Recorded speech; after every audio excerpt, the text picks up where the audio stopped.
test, won a silver at Cannes. We entered new demand spaces like premium beauty, functional nutrition, and future formats of fabric and dishwash. We now have 16 brands with a turnover of more than 1,000 crore each. Dove, Vim, and Ring joined the 2,000 crore club, taking the total brands to 9. Talking about digital transformation, our eB2B app Shikhar is now in more than 800,000 stores. Our digitized demand capture has now crossed 20%. Lakme is scaling up its online presence and gets 30% of its sales online. Our factory in Dapada became the first FMCG factory in India to be part of World Economic Forum's prestigious Lighthouse Network. Talking about our sustainability agenda, we have made significant progress in this space. In calendar year 2021, we became plastic neutral. That is, we collected and safely disposed over 1 lakh ton of plastic waste, which is more than what we had and we use in packaging of our products annually. We have achieved 94% reduction in CO2 emissions per ton of production when compared to our 2008 baseline. In March quarter, we launched our 7th and largest Suvidha Community Health and Sanitation Center in Dharavi. We further expanded our Shakti initiative and now support more than 1.6 lakh women entrepreneurs. These are only a few examples of extensive work that we are doing in the area of sustainability. We will be sharing soon our full suite of ESG commitments. Considering our strong performance, the Board of Directors have proposed a final dividend of Rs 19 per share, subject to approval of shareholders at the AGM. Together with interim dividend of Rs 15 per share, the total dividend for the year amounts to Rs 34 per share. Looking ahead, in near term, operating environment remains challenging. Commodity inflation continues to be a significant headwind for the industry. FMCG market growths have slowed down and volumes declined in high single digit in March quarter. We expect more inflation sequentially and will dynamically manage our business. We will continue to drive savings harder and take calibrated pricing actions whilst protecting and growing our consumer franchise. Our margins will decline in short term as price versus cost gap increases. However, the strength of our brands and a robust business model will hold us in good stead. We are confident of outpacing FMCG market growth and recovering our margins in a phased manner. Moving to mid to long-term perspective, Indian FMCG sector continues to be very attractive. Favorable macros, coupled with low FMCG per capita consumption and penetration, continue to provide huge runway for growth. We are focused to deliver 4G growth that is consistent, competitive, responsible, and profitable. With this, I complete my prepared remarks. Let's take some questions. Hi, gentlemen. Shilpa here from CNBC. Firstly, lovely to see you all in person. My first question, I wanted to understand about the rural demand. Now, you did say last quarter also that remained challenging. I wanted to understand what the situation is currently. And also with the pressure on the volume also, is that also because, are you seeing that consumers are significantly down trading with respect to because of rising inflation?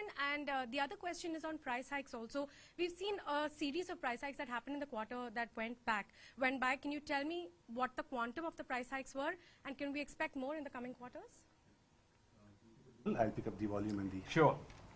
You know, first is absolutely, we are also delighted to be here in person and talk about the results after many quarters being virtually talking about our results. So delighted to be here.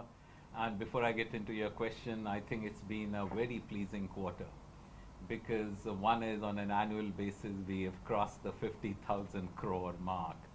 So that's very satisfying.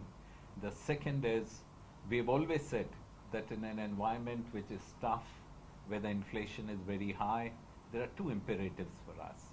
To protect our consumer franchise, we have strengthened it. This is the first time the share gains that we have seen perhaps have been the best in decade and more. And the third, we said we'll protect our business model. And you would see from our margins that we have maintained the margins at a very healthy level. So we're very delighted with it. As far as rural is concerned, yes, it has been very muted quarter.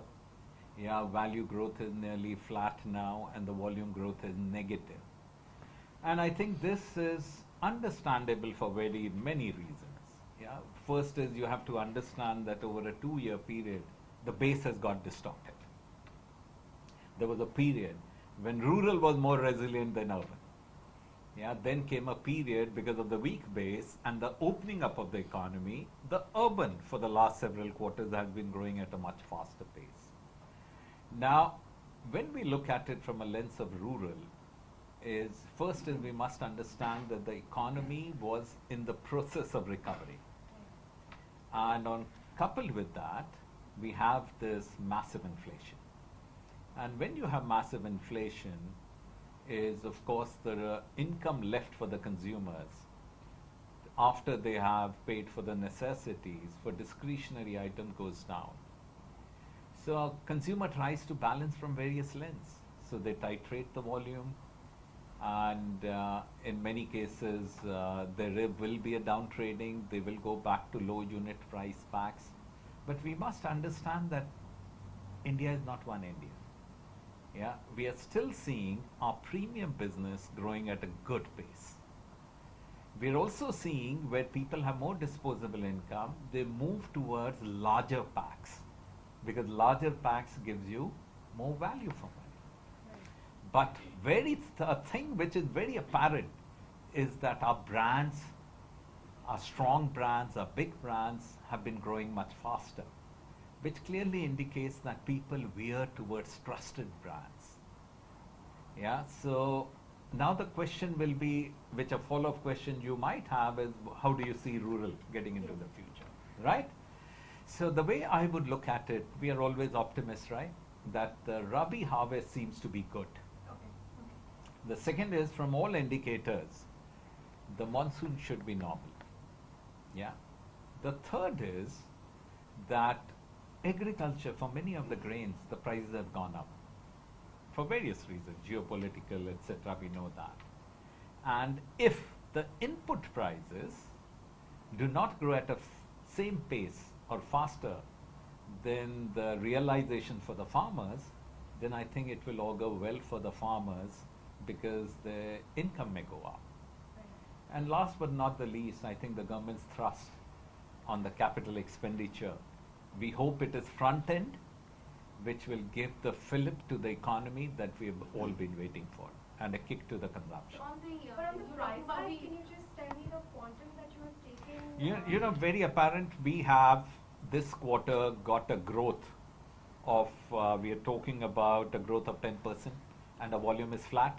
So that indicates that the price growth has been about 10%. But still, due to some, because of the Russia-Ukraine crisis, there's still some inflationary costs which might not have been reflected in the first quarter. So how do the way we are looking at it, that and our estimate is that as things stand today, there is going to be more price increase. Yeah, and Mr. Tiwari very clearly alluded to it. Any range in which you could see the... You know, it's going to be very dynamic, difficult to predict, but like we always share with you, there is no one-to-one correspondence between input cost increase and end consumer price increase. Our first focus will be on ensuring that we drive our efficiencies much harder. We have got a lot of rhythm on cost saving. We will continue with that agenda. The second is, very importantly, we play the portfolio. We have brands, price points, packs, catering to every need. So one question on the margins only. You have achieved quite a healthy margin, about 24%, 24.6, and in that range. This is the range that you are giving in your guidance also for the last fiscal whole year. What is your guidance going ahead for the margins in the next? See, we don't give guidance. We never give guidance. Yeah. But if you are saying that margins are going to be under pressure, as you are saying, yes. Is there any quantifiable term? No, we do not want to give a quantifiable. What we are telling you very clearly, that we will focus on the two imperatives.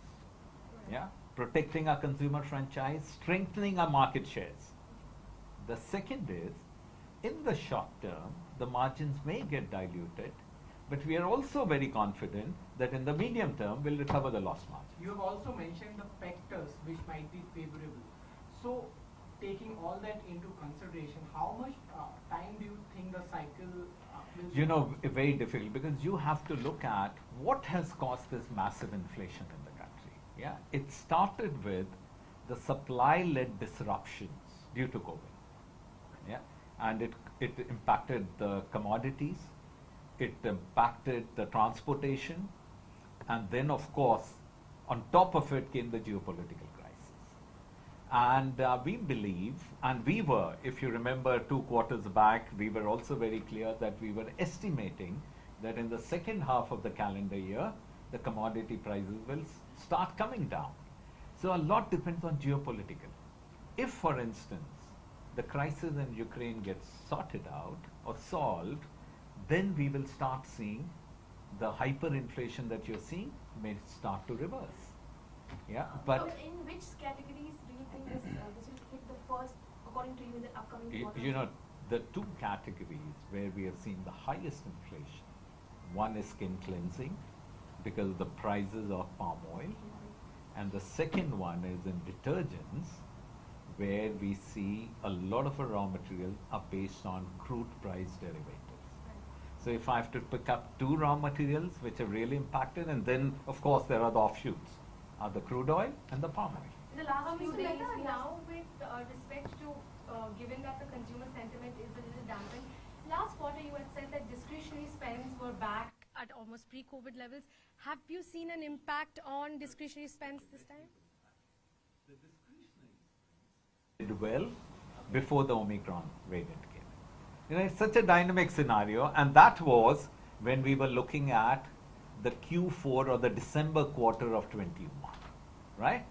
Then the first 2 months were again a dampener for discretionary categories.